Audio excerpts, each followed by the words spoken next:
Welcome to Betsytown, Elizabeth City, Queen of the Albemarle, the historic port at the narrows of the Pasquotank River, and my boyhood home.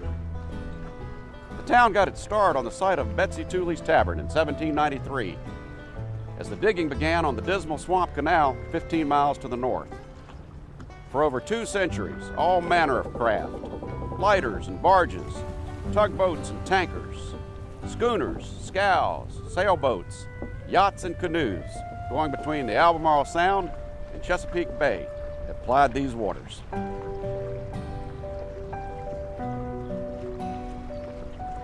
Elizabeth City boasts one of the largest historic districts anywhere. Several antebellum commercial buildings still remain, representing Italianate, Greek Revival, and Gothic Revival styles. Along West Main, there is no shortage of Queen Anne and East Lake homes from the Victorian era. A number of side streets from a century ago are still as they were then, paved with brick. My great-great-grandfather, Thomas Bland, built this Greek Revival home for his Camden County bride, Virginia Casey, about 1853.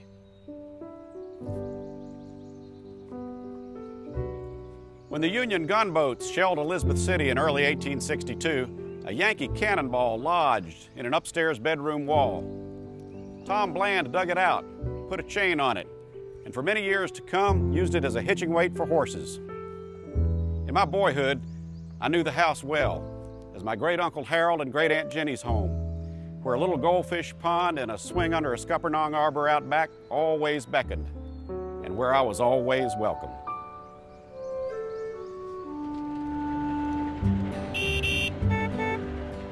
Downtown on East Main Street, the 1897 Lowry Chesson department store building has now become the Arts of the Albemarle Center with a wonderful first-floor gallery.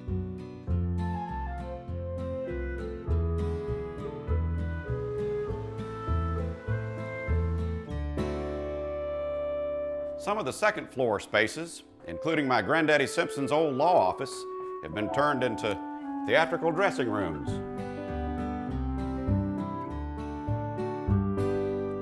The old Academy of Music Opera House on the second and third floors, now fully restored as the McGuire Theater, is a key part of this triumphant community effort, 10 years in the making.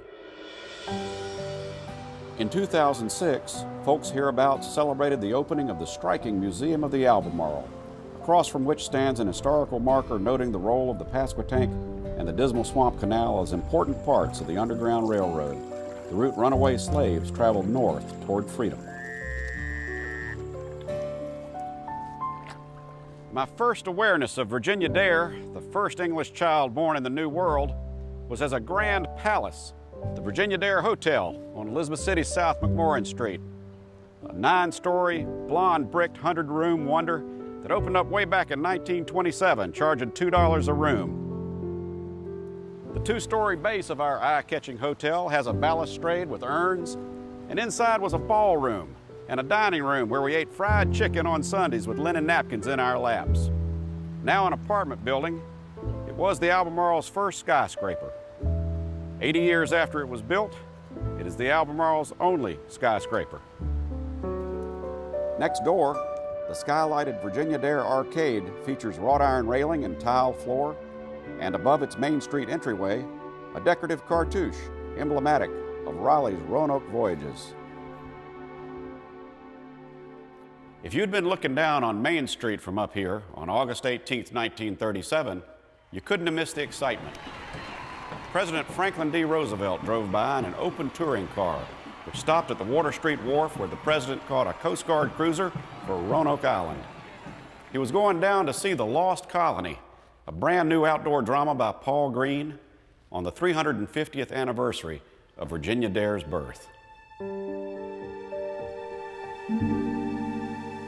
The old town is home to another of North Carolina's great unsolved mysteries, dating to the moonlit November night in 1901, when young Nell Cropsey walked out onto the porch of her family's riverside home with Jim Wilcox, her beau of 3 years, and disappeared.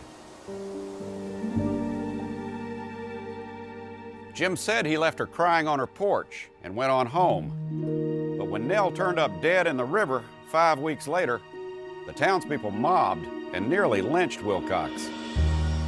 The national press had a field day with the case of beautiful Nell Cropsey. And Jim Wilcox was found guilty of her murder here in this courtroom and sentenced to hang. There had been attempts to disturb Jim's trial, though, and after the state Supreme Court threw it out, a second trial found him guilty of murder in the second degree. Wilcox was freed from prison by Governor Bickett's pardon in 1918, and he came back here, lived as a sad outcast, and then died by his own hand in 1934, having never made any public declaration beyond what he said about leaving Nell on her porch. No one will ever know what really happened that November night back in 1901.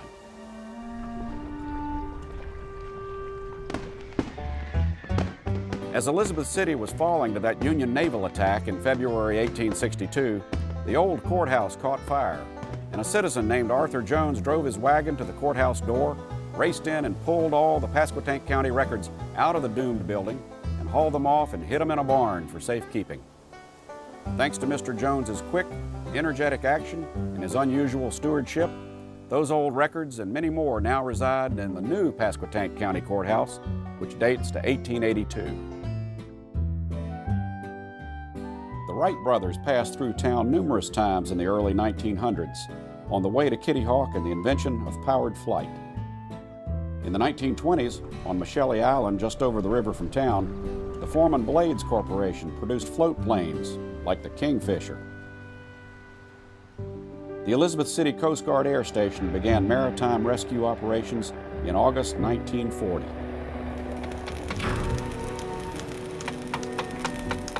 And early in World War II, the U.S. Navy's Blint Base came into being at Weeksville, just a couple miles below the Coast Guard station, set down by Newbegun Creek as headquarters for anti-submarine operations. When one of the two gigantic blimp hangars burned in 1995, the blaze lit up the night sky so brightly that folks saw it in Columbia, on the south side of the Albemarle Sound, nearly 30 miles away.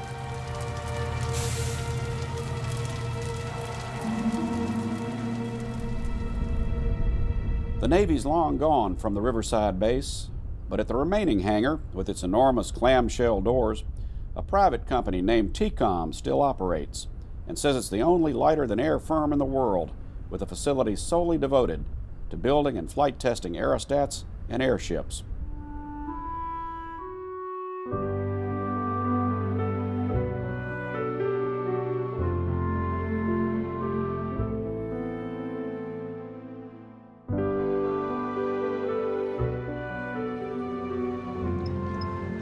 Next time you find yourself in North Carolina's northeastern province, why not ease back on the throttle and take a look around Betsytown?